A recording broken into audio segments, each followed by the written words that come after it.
Okay, thank you, tutor Port of Spain, for inviting me to speak. And the colleagues on the head table, it's very pleasant to follow Mr. Ian Daniel because there were a number of things that he said that chimed with me. So Ian spoke about values, the importance of values. He spoke about a new approach in a new society. He spoke about empowerment. And he spoke about some of the attitudes we have, which are like acquired nonsense. And I'm going to chime with Ian, and I'm going to disagree with him on some points.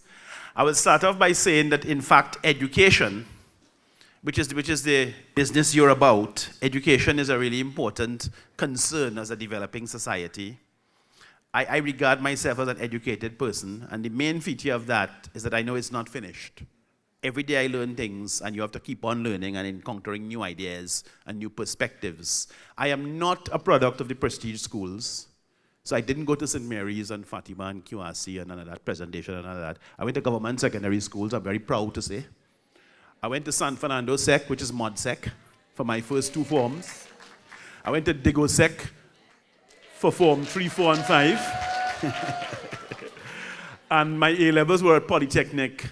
And I want to say that the person I am today, my education within the public school sector, the state sector, what you call government secondaries, David Rudder calls them the ground troops. My education was actually fantastic. I had really great teachers, and I know some of you all are out there, so please give yourself a round of applause, please. It's really important. I can remember some of those lessons, and it was so exciting. We had a person, like the person who taught me the meaning of the word education with a capital E, was a fellow who was principal of Polytechnic. He became my good friend, Rawal Devi Singh. He used to be at QRC. And then, of course, he was a real eccentric. And then he was also eccentric with a capital E. And then, of course, there was my economics teacher, was a guy called Clifford Dallep, who Clifford was really excellent from Santa Cruz, Lacanoa. Clifford was really an excellent teacher. In terms of getting us to think about things differently. And of course, you could never forget, you try to forget it, and you might wince, but you could never forget, and you have to mention the one and only, there's never been a teacher like him before or since, Austin Jack Warner. And Jack Warner at Polytechnic was like an institution in terms of teaching us how to look at things differently. I mean, things went on and they changed. In San Fernando Sec, we had in 1973, which is 45 years ago, we had this fellow who had just gotten his PhD teaching us about Naipaul as Dr. Boyendradat Tiwari. And of course, you could look at Trinidad now and think that he's still teaching us about Naipaul. But that's just me, eh? Now, this is like a Sankofa moment, and we want to go forward. That was not a joke. I was serious. That was not a joke. I was serious. This is a Sankofa moment where we look back in order to look forward properly. And we talk about the meaning of education, and education is supposed to mean some things to me and to us as a society. Progress, enlightenment, and ultimately we come to the fact that there's always a struggle. So we have progress. Definitely, Trinidad and Tobago is in a better place now than it was 60 years ago or so. Because what's interesting about 60 years ago, in the early 50s, what's interesting about that period is that, in fact, when Williams and his cohort were trying to start up this national movement to follow on from the Butler movement, a tremendous amount of support Dr. Williams got was from the Teachers Union. I can't remember what it was called at the time, but there was a group of school teachers that actually helped Williams to organize meetings up and down this country. So that was a really important part, if you read Inward Hunger, a really important part of how the whole struggle started. And I want to appeal to you all today that you also have an important role to play going forward, because we have a civilizational crisis. We have more cars, we have more TVs, we have more computers, we have more cell phones, we have more fancy watches, more jewelry, more air-conditioned bedrooms, more trips to foreign than our parents could have ever imagined. Much less our grandparents. If our grandparents could see the standard we live in, they might faint with surprise. And we have all of those things, and there are other things that we don't have. So it's a constant struggle, and I'm happy that I think Mr. Rox contacted me and asked me to speak on the ethical issue, because the ethical issue is a kind of philosophical one. What are we about, and how are we going to get there? And there's a dream of independence because the Caribbean countries got independence about 50 years ago. I mean, you could argue about it. Trinidad was 56, somebody else might have been 48, and so on and so on. But in fact, it's around 50 years ago we got our independence in different shapes and forms. And really we made a mess of it. Let us be frank. Our generation and the generation before us, we really throw away a lot of chances. To the point where when you look at how the country is running, most of our countries, let us be frank, it appears that the bandits are in charge. Okay? That is where we are. Okay? It mightn't be a nice thing, but none of them ever get held. None of them ever get put away. None of them ever pay the price. It's always some small person for some small something. Okay? So we lost out in a serious way. We lost our way. And I think about the lines that they used to give us in school, because the education system has some responsibility in this discourse. I think about the lines they used to give us in school, and the line that sticks with me, and if you remember it, you could agree with me. If you don't remember it, you could tell me I'm wrong. It's the line that says, the role of the transgressor. How does it finish? Is exceedingly difficult. They used to make us write that in school when you did something wrong. The role of the transgressor is exceedingly difficult. They were trying to teach us conformity, to fit in. And I want to say that this struggle that we have for betterment is a real thing. This is not about more TVs and more cars and more refineries, and so this is a real thing. It's a struggle for the hearts and the minds of the nation. And when I speak about the nation, I talk about a Caribbean nation. And the struggle is so real. I want to give two perspectives because I don't plug into the American thing necessarily. So I wouldn't be quoting any American famous people. And I'm not quoting any English famous people. I'm not into that thing. I'm into something like they call it South-to-South learning. I'm into Pan-Africanism. I'm not into that. I don't care what somebody in Hollywood said. I don't care. I mean, we all know it. But we have to look at different things if we want to get a different result. So the first person I want to speak about is this Pakistani thinker who really inspires me. And his name is Pervez Hoodboy. Hwdbhoy. Pervez Hoodboy. Pervez Hoodboy is on Twitter at Hoodboyist. Now he's a physicist and he's a mathematician at one of the big universities in Pakistan, which of course is a largely Muslim state. And Pakistan is also a former British colony. So they have the same sorts of features like here. They have a constitution. They have elections. Yeah? They have courts. They have a Supreme Court. Yeah? They have an electoral commission. And all of that stuff like what we have. But of course, it's a Muslim state. And you might wonder where it is I'm going with this. But sometimes the ideological stuff could get so deep. We talk about fake news and so going along with the North American discourse. Like it's something strange.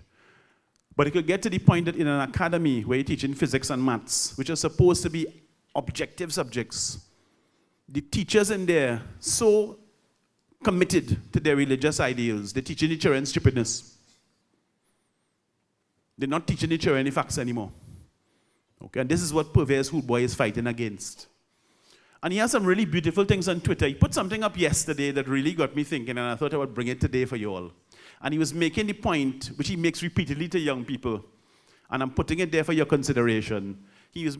Pervez was making the point that, in fact, when he encounters young students, he tells them that the things that they get most upset about and most animated about, things like your race and your nationality and your gender and your religion, those things are all incidental.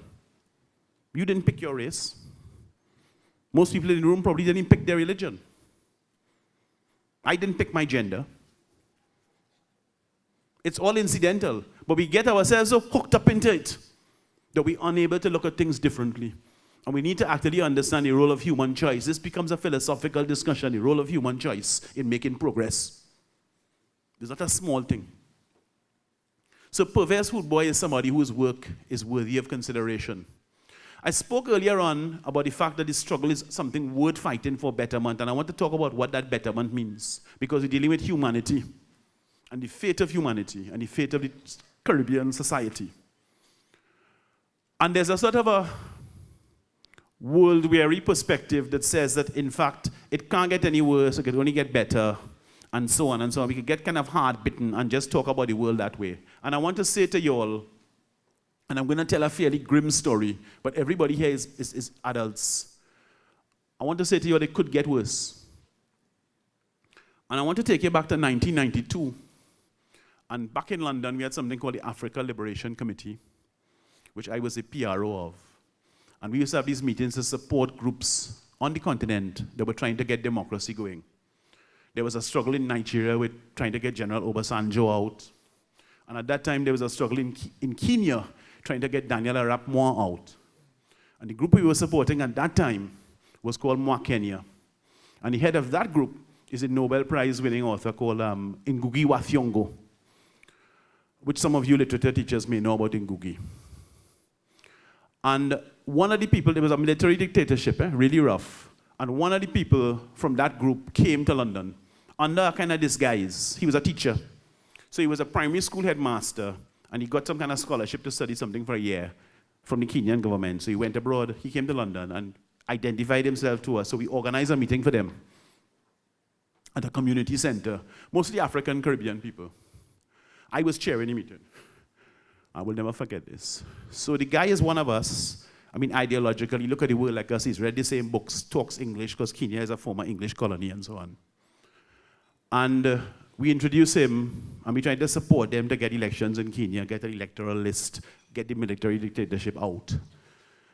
And this is in 92, early 92. And this brother gives us a talk about the situation in Kenya, and so on. It's very general, and it's very important, and so. And when he's finished, one of the sisters in the audience asked him, well, you know, all of that is fine, but what is it really, really like in Kenya? Because you still don't have a flavor of what it's really like. What happens there? So he said, okay, let me tell you all a story. So he said a few months ago, it was assembly in the morning at school. He's a principal of a primary school, mixed primary school, in a semi-rural area. And at assembly, children were lined up, and we sang the school song, and we sang the national anthem, and we did a prayer. And when you finished the prayer, soldiers arrived. So 6 soldiers arrived in an army truck, came down, and the children were panicking. And they said, don't panic, don't panic. And they picked 3 of the biggest girls and took them with them. These are girls who might have been in standard 5. Eh? And of course, these children were upset, they were screaming. And in the audience, we were saying, so what did you do? So he said, well, we went to the parents, and the parents were already frightened. And we prayed for the girls. And we were sort of looking for them. People who were doing hunting and agriculture were looking for the girls. And about 4 days later, some guys went hunting and found the girls. They'd been murdered, okay? They were mutilated and murdered in the mountains. So, of course, the audience was really upset. And they were saying with him, why didn't you go to the police? And he was saying, well, you all don't understand, it's a military dictatorship. The people who run the country are the army. The police don't have any power. The police might be able to stop you burning garbage or interfering in your neighbor's fence, but the police don't have any power to do the army anything. And besides, we didn't think they were going to murder the girls. We just thought they were going to rape them. So this guy actually said that. Now, all of us burst into tears, myself included. He didn't see anything ironic or strange about it. But the point I'm making is that as human beings, we can become brutalized. Therefore, when I say this struggle is a betterment, I'm not speaking about more fridges and more cars and more color TV and flat screen. And so I'm talking about the betterment of humanity, our perspective about ourselves. And then we want to talk about conceptually how we go forward. Ian, you made a point, really important point, that the oil and gas era appears to be coming to a close. And there's no doubt about that. Even if Petrotrin was run beautifully and it was highly profitable, and everything was everything and it was fine.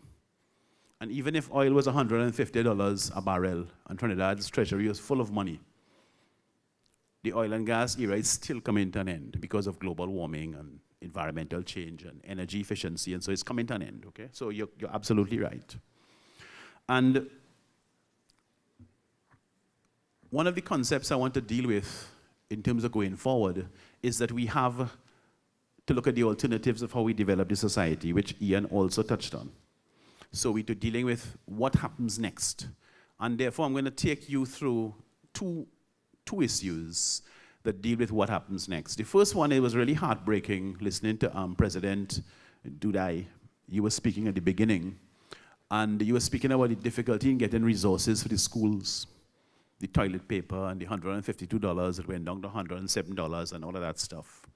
And it's amazing to me that we can have that problem getting basic resources for our children or basic resources for our hospitals, and we could find money. And in fact, I worked it out, it's about $26 billion to have bailed out CL Financial, okay? People don't see it that way. We have a civilizational crisis. Huh? We've never had more educated people in the country. We have never had more educated people in this country. And the civil discourse that we should be having, we're not having it. So the teachers who are doing a good job, keep up your good job. Other people who need to raise your standards, raise your standards. Keep your courage about you. Let me say it also that when we're looking at things globally, we talked about South-to-South learning. So when we talk about development in Trinidad and Tobago, we're talking about things like the Labre Dry Dock, which Dr. Rowley announced it, I think it was about a month ago. And that's a big project. It was announced as being a relief for the Petrotrin people who are unemployed, that they will be getting jobs there and so on. And it's a project to be done in conjunction with China Harbor Engineering Company. Now, some features about it are important. Number one feature is that there's no competitive factor. Let's be really clear. There is no competitive factor. Somebody sat down with somebody else in a room somewhere and decided, here what, we're giving those people that job. That's what sole selective means. There's no advertisement, there's no discussion. They have a discussion in a closed room, and they come and they tell us about it afterwards. The second feature is that it's described as an investment. Our country has to borrow the money. In the budget on the 1st of October, Mr. Imbert disclosed that it's about $500 million US we have to borrow to build that project. It's 872 acres of land, it's huge. The Savannah is only 200 acres. It's a huge complex. Now understand something. If China Harbor Engineering is doing that project, we're talking real here, and I'm bouncing with Ian here. If China Harbor Engineering is doing that project on 872 acres, and our country is borrowing $500 million US. From China. Yes, from China. And if the Chinese company is doing that job, how many of us are going to be working on it? You. Yesterday, I was in a seminar. Was it yesterday? No, Wednesday evening I was in a seminar at Cipriani Labour College, which Ian was supposed to be at. And Alison West was there, the minister in the Ministry of Finance, and we challenged her on this point. And I want you all to note this. Senator West told us that they have an agreement and they have a clause, and that 60% of the people are going to be local.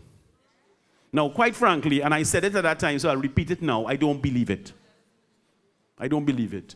All those Chinese projects in this country, I've never seen a local person working there. They bring the labor. I've never seen anybody looking like me or you working in there. That is how they do their thing. And it is wrong, wrong, wrong. Furthermore, hold on. So that project was already agreed when Dr. Rowley announced it. It had already been signed up, yeah? Furthermore, we have Tobago sandals, okay? So we have a project to bring sandals to Tobago. That is Butch Stewart Sandals and Beaches. Dr. Rowley wanted the project. They're coming here. They signed an agreement a year ago. It was the 10th of October, 2017. The agreement is called a Memorandum of Understanding, which is just a framework to say who is going to do what, in what sequence, and so on and so on. It's not binding, it's not a contract. And Dr. Rowley made several statements that, in fact, it's not secret. The head of Sandals at the time, which is Butch Stewart's son, Adam Stewart, he said it's not secret either. I applied for it under the Freedom of Information Act. And the permanent secretary in the office of the Prime Minister is telling me it's not secret, but there's a confidentiality clause. So what we have happening, I went to court and I won something yesterday in that I now have leave to proceed with a judicial review against that decision. I didn't get the documents. Somebody reported that wrongly. But what we have here in our republic now is this. We have a situation where you can take public land and develop it with vast amounts of public money supposedly for the public benefit. But when I ask you, what are you really doing? The answer you're telling me is that you can't tell me that because it's a private arrangement. That is the republic now in Trinidad and Tobago. I'm not making up something, okay? I'm not making up something. We're going on the campaign trail with this. We are blazing this. This is complete nonsense. It is wrong, wrong, wrong, okay? And you're talking about the last 5 years like a nursery rhyme. Tired of hearing it, the last 5 years. As a hashtag yesterday, hashtag just like Bo. Because Tiwari did the same thing at Invaders Bay. They wanted to do a huge project at Invaders Bay. When the last government was there, remember the bad one, the last 5 years? That one? Yeah, right. The last 5 years, yeah. When that one was there, they wanted to do a big project down at Invaders Bay. Dr. Tiwari was in charge of the whole thing. And we challenged him in court. Tiwari said he had legal advice, so what he was doing was right. He would never publish illegal advice. It's like the Sandals MOU. That's not a secret, but it's confidential. You see? It really can't done. So it's just like Bo, hashtag just like Bo. You know? Hashtag Invaders Bay replay. Now, the point is this. When we're talking about, and I'm going to use some language that was some pejorative here, and I'm not talking about anybody in Trinidad and Tobago. I'm making a point. When we talk about people who are tribal or indigenous or primitive people in different parts of the world, because there's nobody like that in Trinidad and Tobago, right? When we talk about people who go around in their loincloths or they have a dugout canoe, and the women have their babies in their hands and they have a sling with the baby around their body and so on. You see them on TV. And they might be down in the Amazon, or they might be in some part of Africa where they have the chemical to make the cell phone. You know the one I'm talking about. Those sorts of places. Blood diamonds and so. When they have those sorts of places, there are some concerns about governance and how we have big industries and big projects that affect those indigenous peoples and those tribal peoples. And there's a principle that's been developed. It's international, it's global. You can look it up, called FPIC. And FPIC means free, prior, informed consent. Free, prior, informed consent. Free, I'll go through it. I'll play in teacher for a little while. Free means that nobody's bribing anybody. So you don't have anything like Petrotrin where Mr. Imbert could say last week, Wednesday, that in fact he's paying 2 times the rate to the workers. As I said it yesterday, that's an open bribe. That our Minister of Finance could say, comfortable, that he's paying 2 times the going rate to the workers at Petrotrin. And the OWTU agreed that with him. Total bribery. Right on TV. Watch it good, you know. Okay? The second part about free is that there's no threat. So nobody's actually threatening to run you off the land or shoot you. It's free. It's actually a free decision, an exercise of free will. The second thing is prior. P is prior. So when we hear Sandals trying to rebut me this morning, you must go on CNC3 website with Judy Kanai. Sandals have a little clip for about 90 seconds trying to rebut me this morning to say that they don't understand what the concern is about. And in fact, when the deal is signed, they don't have a deal yet, but when the deal is signed, they will tell us what the deal is. Prior. If it's not prior, it can't be consent. It's absolute rubbish. If it's not prior, it can't be consent. You're just telling me what you're going to do. Okay? And thirdly, informed. We need the information, which is what I went to court for. I went to court on CL Financial and I went to court on the Sandals matter and some other things to besides. Free, prior, informed consent. And that is a standard internationally that we apply to measure good governance in respect of the primitive peoples, the indigenous peoples, you know, the tribal ones and the little, those ones. If that's the standard for them, what is the standard for Trinidad and Tobago? Do we have a standard? Have we reached that standard? Are we above that standard? Because understand something, the tribal, primitive, indigenous people, they don't have anywhere like this down there where they live in. They have no Cipriani College, they have no UE. They have no bachelors and masters in education. I want you to understand what I'm saying. If the education profession, together with the rest of us, because it's not only all here, lost our way, we have to find back our way. Because that standard cannot be good for the tribal and indigenous and primitive people. And we have no standards. The teaching profession has a responsibility to return those standards. Free, prior, informed consent. If you're not getting that, You're not getting a proper shake in this democracy, in this republic. Are we getting it?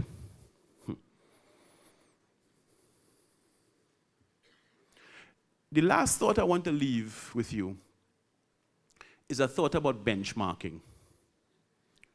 If we step back from the social perspective of betterment of the society, and we talk about companies, because benchmarking is one of those things you use in the MBA language. And benchmarking is a series of tools where if you have a company doing a variety of things and you identify that that company over there has the best service at delivering their product to customers, you can actually study how that company delivers this product to customers as the best in class, as they call it. When you've discovered how that company delivers its product to the customers, you could then take up those measures and bring it into your company. So your company's delivery would improve, and so on, okay? Customer service, rebates, and so on.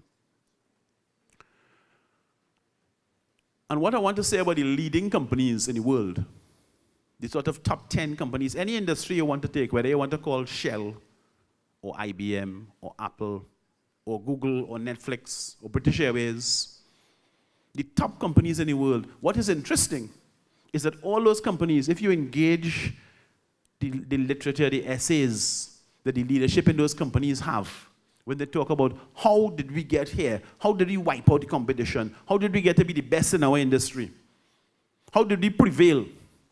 What's interesting is that it's almost like they're singing from the same hymn book. Almost all of them say that they got where they're going because when it comes to a level of strategizing and deciding what the company is going to do, they have diversity in decision making. They bring everybody to the table. The secret thing that we are addicted to in Trinidad and Tobago is not how those people do their thing. The successful people don't do the secret thing. Obviously, if they're planning to do something like take over another company, that'll be a secret. But the strategy of how you're going to develop a new product, or how you're going to stop doing this and start doing that, those things are done with the greatest possible diversity. The way our society is run, not how it should be run and what the Constitution says and what the Freedom of Information Act says and what this politician said and what Tiwari said and Dr. Rowley and Kamlan, I don't care about that. The way the thing actually goes, secrecy is the prime value. I know and you don't know. And I will tell you when I'm ready. And until we break out of that, we're not going to be able to get a level of performance. And it's actually a question, philosophically, coming back to society and humanity.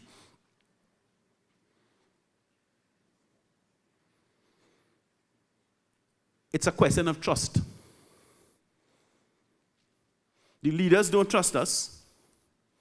Because if you tell us somebody might go and do some stupidness or they might make a protest or something, therefore, that is their alibi for behaving the way they do. We don't trust the leaders, with good reason. We don't have any reason to trust them. The amount of lies and the amount of zigzag stuff that goes on. And that absence of trust makes it impossible to have any real development.